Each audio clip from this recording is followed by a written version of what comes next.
1, 2, 3, let's go. Wednesday afternoon. Oh, they're down there already. So you see that West Ham or Tottenham? Yeah? Yeah. So West Ham is just, I know they're going to give it everything just to like stay afloat.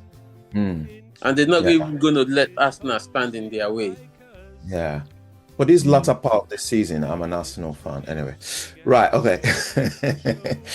So, hair pulling is suddenly a red card offence. How did we get there? Well, it should be a red card offence first and foremost. I think there was one in the ladies' game 2 or 3 weeks ago. I think it was a sending off.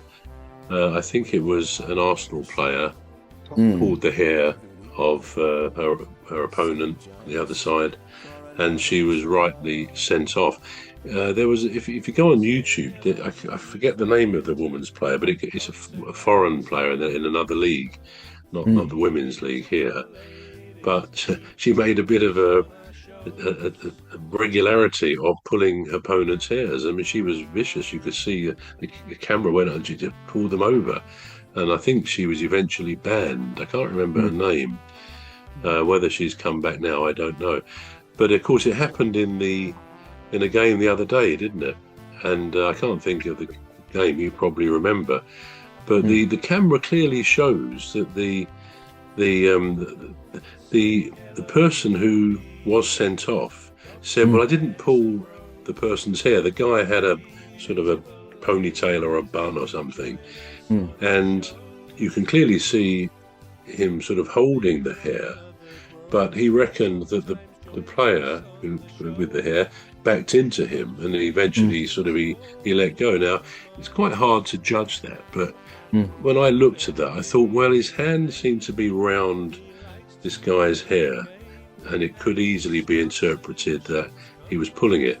And if nothing else, you've got to kind of stamp that out. I mean, some players do have longer hair, some have a bun or a ponytail, which can be pulled. And that you cannot allow that to spread into the game, because that's going to lead to all sorts of issues. So how has it come into the game? I can't remember any or many other issues in the men's game of that. It's obviously more likely to be in the women's game because they have longer hair generally.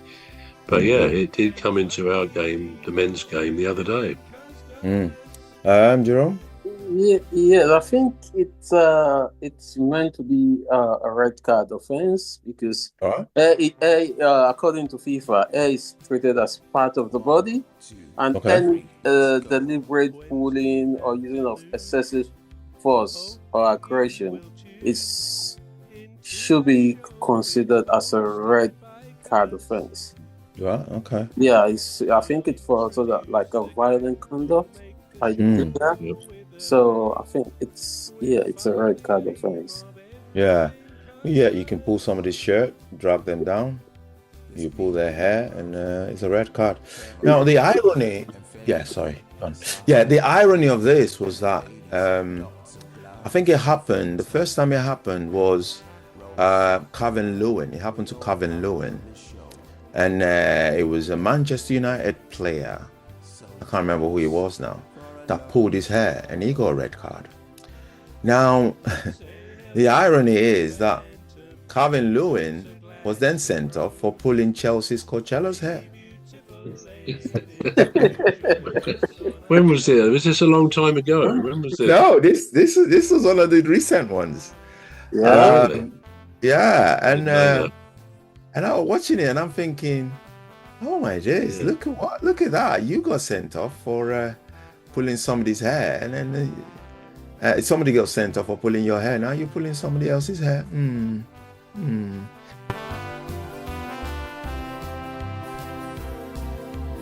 say hello to old Mimi, Dr. Gladys and Rose, 3 beautiful ladies who join us on our shows.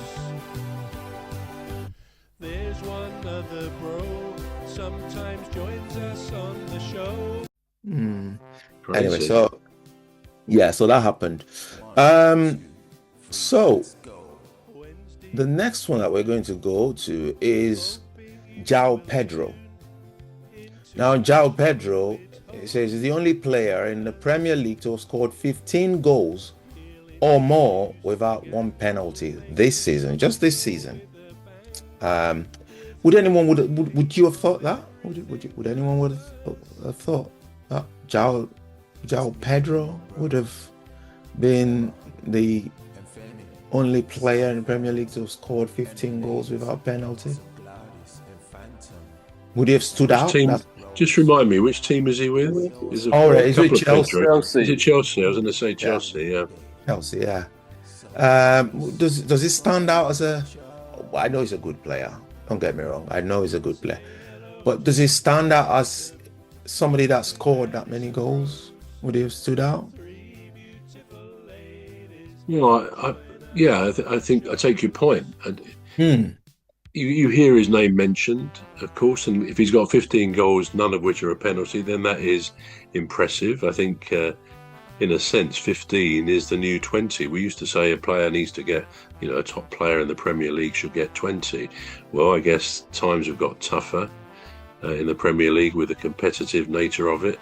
So 15 goals without a penalty is a pretty good effort, and I think there's quite a few players around that number.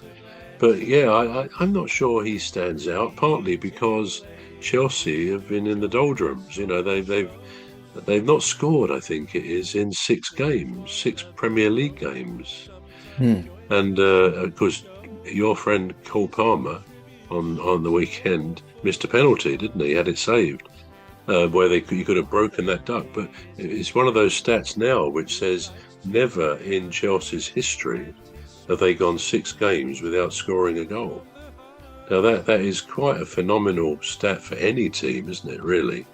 But yeah, it's never happened before to Chelsea.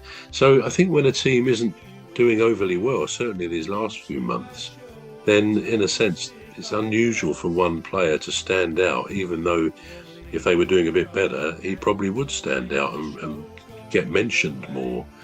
But I don't think anyone at Chelsea at the moment is flying high. Not at all. No. An interesting cup final, isn't it? With Manchester City on paper, Manchester City should win that easily. But again, it doesn't work out like that often. The game isn't played on paper, is it? That's the point. No, it doesn't, does it? Yeah, Jerome? Pedro? I think with 15 goals, it's good.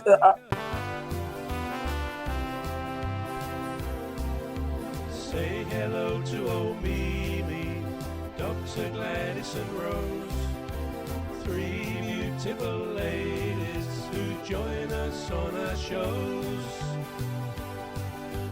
There's one other bro, sometimes joins us on